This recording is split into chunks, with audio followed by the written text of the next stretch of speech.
정상적으로도 나이가 드시면서 이 삼킴 장애가 생길 수가 있어요. 파킨슨 병이라든지 치매도 삼킴 장애가 다양하게 나타날 수 있습니다.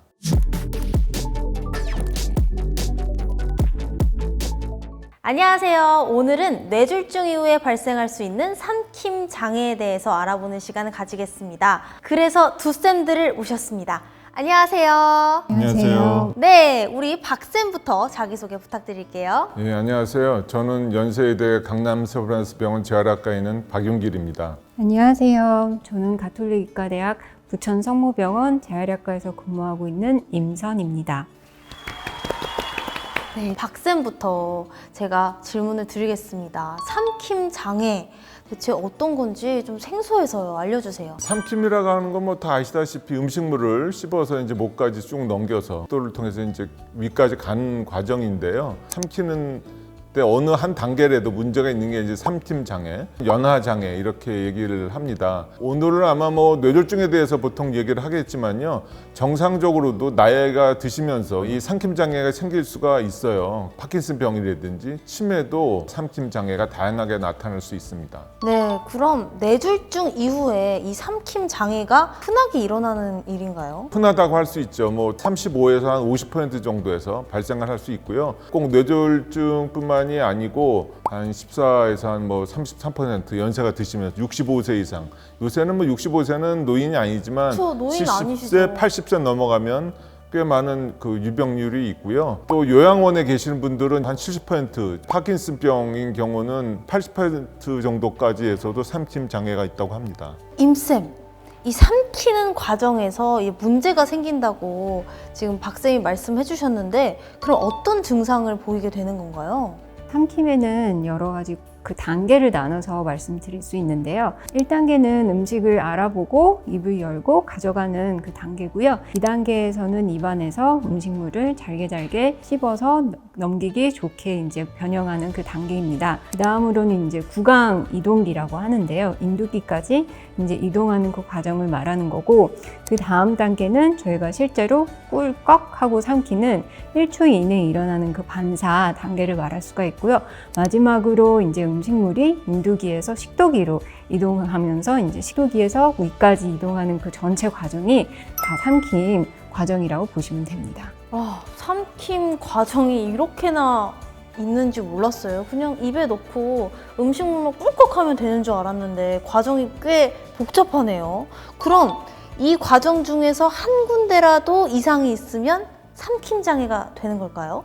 예를 들어서 1단계에서 문제가 있으면 씹다가도 음식물이 흐를 수가 있고 침을 흘릴 수도 있고 아니면 덜 씹은 상태에서 넘길 수가 있고요. 그 다음에 이제 인두기에서 문제가 있을 때는 음식물이 기도로 내려가서 문제가 될 수 있습니다. 그 다음에 삼키고 나서도 저희는 꿀꺽 하고 나면 목에 남는 것이 없잖아요. 잔유물이 남으면서 숨소리가 그렁그렁하고 가래가 끓을 수 있고요. 식도기에 문제가 있을 때는 식사하고 나서도 헛기침이 나고 이렇게 역류하고 올라오는 그런 가슴 답답한 그런 증상을 느낄 수가 있습니다. 근데 삼킴이 왜 중요한 거예요? 우리가 음식을 못 먹으면 생활을 영위할 수가 없겠죠. 영양 공급이 안 되니까. 그래서 결국은 사망까지 가니까 음식물을 어쨌든 간에 섭취를 해야 되는데 뇌졸중은 초기에 이 삼킴 장애가 많이 옵니다. 그래서 이때 적절하게 대처를 못하면 음식물이 기도로 들어가서 폐렴이 생겨요. 이걸 흡임성 폐렴이라 그러는데요.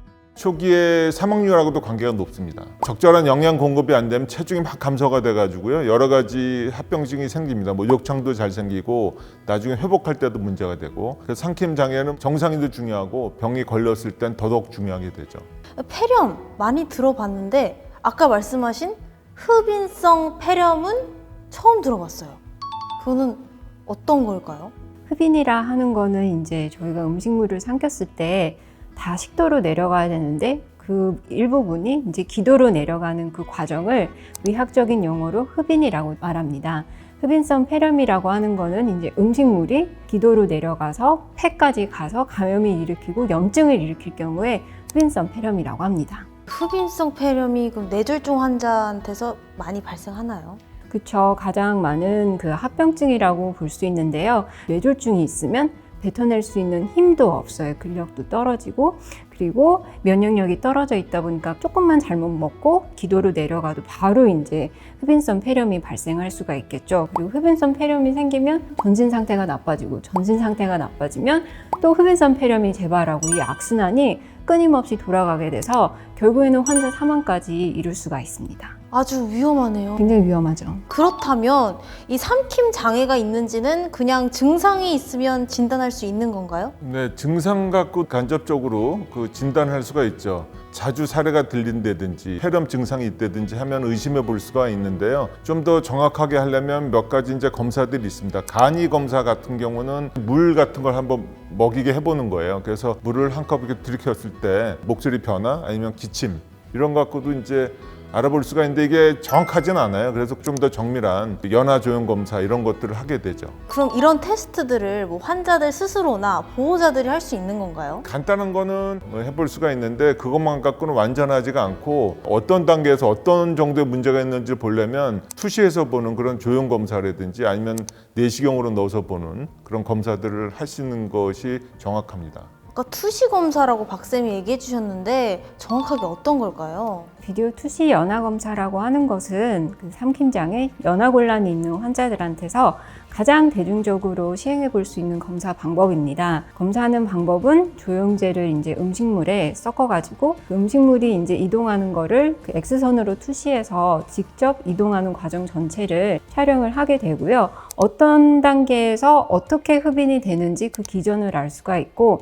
그 문제를 해결하기 위해서 치료를 어떻게 해야 될지도 검사를 통해서 저희가 결정할 수 있기 때문에 가장 대중적으로 시행하고 있는 검사라고 생각할 수 있습니다. 그러면 이 비디오 투시 연화 검사가 제일 좋은 검사 아니에요? 가장 대중적이긴 하지만 이제 검사 방법마다 다 장단점이 있습니다. 비디오 투시 연화 검사는 이제 환자가 앉은 자세에서 해야 되고요. 의식이 없거나 전신 상태가 많이 안 좋거나 하는 경우에는 시행하기가 좀 어려운 경우가 있습니다. 이럴 경우에는 이제 그 연화 내시경이라고 하는 검사를 통해서 코로 이제 연화 내시경을 집어넣고서 보는 검사라고 보시면 됩니다. 그럼 삼킴 장애가 있다고 진단됐을 때는 입으로는 아예 식사를 못 하는 거예요? 꼭 그렇지는 않습니다. 우리가 삼킴 장애라고 이제 진단이 되는 게 이제 정도 차이가 있어요. 그래서 음식물을 좀 변형해서 간대든지 아니면은 미음처럼 만드는 점도 증진제를 섞어서 먹는데도 이런 음식물 변형 처방을 할 수가 있고요. 소량으로 천천히 그리고 바른 자세 똑바로 앉아서 턱을 이렇게 내리고 드시면 이게 예방이 되기 때문에 그렇게 하는 방법이 있고요. 그럼에도 불구하고 흡인이 될 가능성이 너무 높다 그러면 이제 콧줄을 통해서 하는 음식물을 공급하게 됩니다. 그럼 삼킴 장애가 심하신 분들은 입으로 드시지 못하고 계속 콧줄로 그렇게 식사를 하셔야 될까요? 위험성 높은 경우는 우선은 콧줄로 다 공급을 하다가요. 좀 회복이 되면 입으로 같이 드시고 더 회복이 되면 이제 콧줄을 빼고 입으로 음식물을 좀 변형한 상태에서 이렇게 드실 수가 있습니다. 2, 3개월 이상 계속 콧줄로 공급을 해야 될 것 같다 그러면 배를 통해서 이제 하는 방법이 있습니다. 이제 소위 뭐 뱃줄이라고 하는데요. 위로 이제 바로 음식물이 들어가는 거죠. 그래서 그런 방법도 고려해 볼 수가 있습니다. 그럼 뱃줄이 콧줄보다 더 나은 건가요? 뭐 낫다고 할 수는 없고요. 코로 하게 되는 거는 좀 간단하죠. 침상에서 우리가 이렇게 늘 수가 있습니다. 보통 한 2, 3주 만에 관을 바꾸게 되는데 위로 하는 거는 이제 위조루술이라고 해서 여기 구멍을 뚫어 가지고요. 관을 갖다 이제 위에다 바로 연결하는 겁니다. 복벽을 통해서. 그래서 하는 동안에는 좀 불편한데 하고 나서는 한 6개월에서 1년 동안 이걸 잘 쓸 수가 있어요. 그래서 바꿔 끼는 그 문제를 좀 해결할 수가 있고 위로 하는 건 이렇게 옷에 감출 수가 있어요. 그러니까 보기에도 훨씬 좀 낫습니다. 그 대신 이제 이걸 이제 바꾸는 거는 병원에 와서 좀 바꾸셔야 되기 때문에 그런 불편감이 있고, 또 하나는 뇌졸중인 경우는 혈액이 이렇게 묽어지는 약, 항응고제라든지 항혈소판제제 같은 거를 드시는데 이 시술을 할 때는 그걸 잠깐 중단해야 될 수가 있어요. 근데 그걸 중단하면 이제 재발이 되는 위험이 있으니까 여러 가지를 좀 고려해서 결정해야 됩니다. 그럼 임쌤, 이 삼킴 장애는 어쨌든 치료를 해야 되잖아요. 어떻게 치료해야 돼요? 치료 방법이 약물 치료는 없습니다. 수술의 경우 상부식도 관략근에 보툴리눔 독소를 놓는 그런 치료 방법도 있고요. 아니면 그쪽을 확장할 수 있는 그 풍선 확장술도 고려를 해볼 수 있겠습니다. 삼킴장애 치료가 약이나 수술보다는 이 재활 치료가 주겠네요.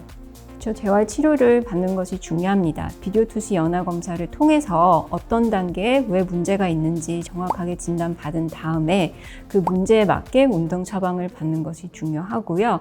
그 외에도 이제 목 앞에 패치 같은 걸 붙이고 전기 자극을 하는 그 다양한 치료 방법들을 시도해 볼 수 있겠습니다. 뇌졸중 환자분들의 이 삼킴장애 회복은 어떤가요? 회복은 뭐 좋은 편입니다. 물론 이제 어디에 얼만큼의 병변이 있느냐에 따라서 다르기는 하는데요. 80% 정도에서 3개월 내에 음식물을 섭취했을 정도 회복이 됩니다. 오늘 두샌들 얘기 듣기 전에는 삼키는 거 뭐 그냥 하는 거 아닌가? 당연한 일인 줄 알았는데 삼킴도 정말 중요한 과정이었네요. 오늘 두샌들 덕분에 뇌졸중 후에 발생할 수 있는 삼킴 장애 잘 알아봤습니다. 마지막으로 또 해주실 게 있으시잖아요. 부탁드리겠습니다. 네, 궁금하신 거는 댓글로 남겨주시고 10번째 Q&A 방송에서 저희가 답변을 준비 드리도록 하겠습니다. 구독과 좋아요, 알림 설정 부탁해요. 감사합니다. 감사합니다.